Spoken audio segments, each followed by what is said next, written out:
I'm Julia Bevan, one of the nurses from Spirit. I'm going to show you how to use your TEE2 meter. So in the box you'll find lots of information about the meter.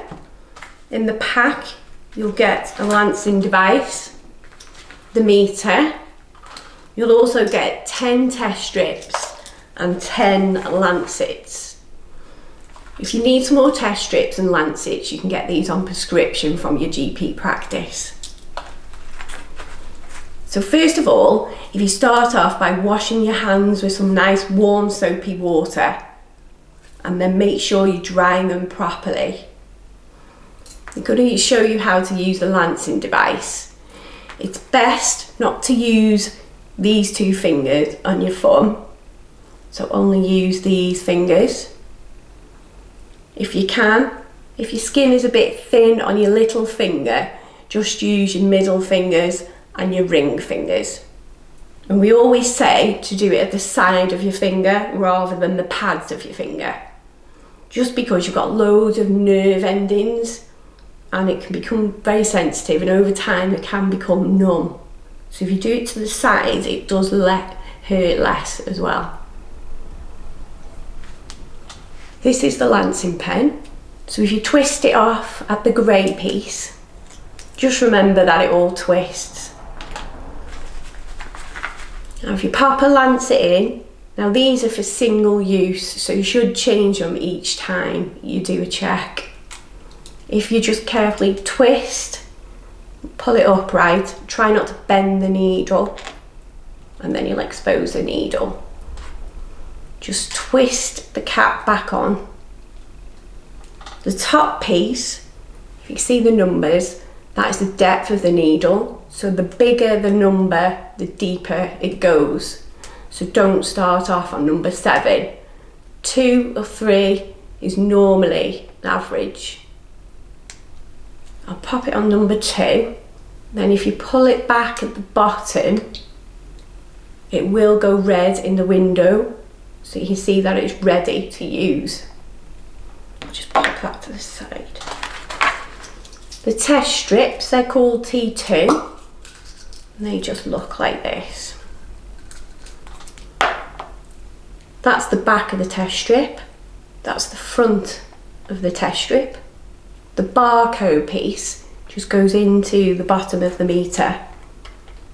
So if you pop it in, it'll turn itself on automatically and it'll show you a little blood drop flashing. Now you don't need to set the meter up, it will already have the date and time set on when you've got your new meter. So then make sure it's pulled back. We're going to fire it with that little button, so pop it on the side of your finger, fire, and then you can give it a gentle squeeze. If you're not getting enough blood, just turn it up to the depth up to number 3, and so on. If you keep the meter upright, pop it in the blood spot, it'll suck it up. Once it starts counting down, it's had enough blood, and then it'll give you your reading. Once you take the test strip out, the meter will turn itself off. To take the lancing needle out, just unscrew at the grey piece. You can recap it, so just firmly press it into the cap, and then you can just pull the lancet out if it's your own. If it's somebody else's blood and you don't want to touch it, you can use this button at the side to push it out.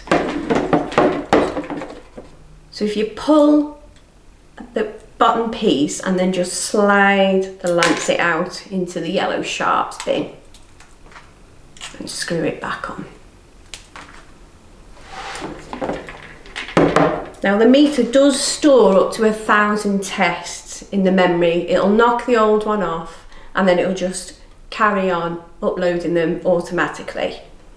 To have a look through your past readings, that button is on and off, and then the other 2 buttons to the side are just to look through your past readings.